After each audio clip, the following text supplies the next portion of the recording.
മദ്രസ വിദ്യാർത്ഥികൾക്ക് നേരെ പാഞ്ഞെടുത്ത് തെരുവുനായ. ഈരാറ്റുപേട്ട തെക്കേക്കരയിൽ രാവിലെ 6:00-ഓടെയാണ് സംഭവം. തെരുവുനായയുടെ ആക്രമണത്തിൽ നിന്നും 9ഉം 10ഉം വയസ്സുള്ള പെൺകുട്ടികളാണ് രക്ഷപ്പെട്ടത്. നായ പാഞ്ഞെടുക്കുന്ന CCTV ദൃശ്യങ്ങൾ പുറത്ത്. സനോജ് സുരേന്ദ്രൻ ചേരുകയാണ് വിശദാംശങ്ങളുമായി. സനോജ്, ഈ മദ്രസ വിദ്യാർത്ഥികൾക്ക് നേരെ പാഞ്ഞെടുക്കുന്ന തെരുവുനായ അതൊരു വലിയ വിഷയമായി മാറിയിരിക്കുകയാണ്. ഈ പ്രദേശങ്ങളിൽ തെരുവുനായ ശല്യം രൂക്ഷമാണോ? അത്തരത്തിൽ മുൻപ് തെരുവുനായ ശല്യം റിപ്പോർട്ട് ചെയ്യപ്പെട്ടിട്ടില്ല എങ്കിൽ കൂടിയും ഇന്ന് രാവിലെയാണ് ഇത്തരത്തിലൊരു അനിഷ്ട സംഭവം ഉണ്ടായത്. ഈരാറ്റുപേട്ട തെക്കേക്കരയിൽ രാവിലെ 6:30-ഓടുകൂടിയാണ് മദ്രസയിലേക്ക് പോവുകയായിരുന്ന വിദ്യാർത്ഥികൾക്ക് നേരെ തെരുവുനായയുടെ ആക്രമണം ഉണ്ടായത്. 9ഉം 10ഉം വയസ്സുള്ള 2 പെൺകുട്ടികളായിരുന്നു.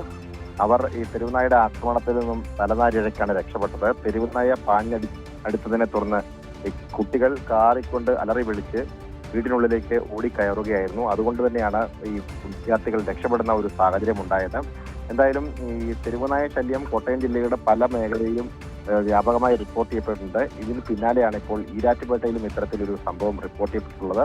തെരുവുനായയുടെ ആക്രമണത്തിൽ നിന്നും വിദ്യാർത്ഥികൾ അത്ഭുതകരമായി രക്ഷപ്പെട്ടു എന്നുള്ളതാണ് ഏറ്റവും പ്രധാനപ്പെട്ട കാര്യം. ഇപ്പോൾ അതിന്റെ CCTV ദൃശ്യങ്ങൾ ഉൾപ്പെടെയാണ് പുറത്തു വന്നിട്ടുള്ളത്. ശരി സനോജ്, മദ്രസ വിദ്യാർത്ഥികൾക്ക് നേരെയായിരുന്നു ഇത്തരത്തിൽ തെരുവുനായ ആക്രമണം കോട്ടയം ഈരാറ്റുപേട്ടയിൽ ഉണ്ടായിരിക്കുന്നത്.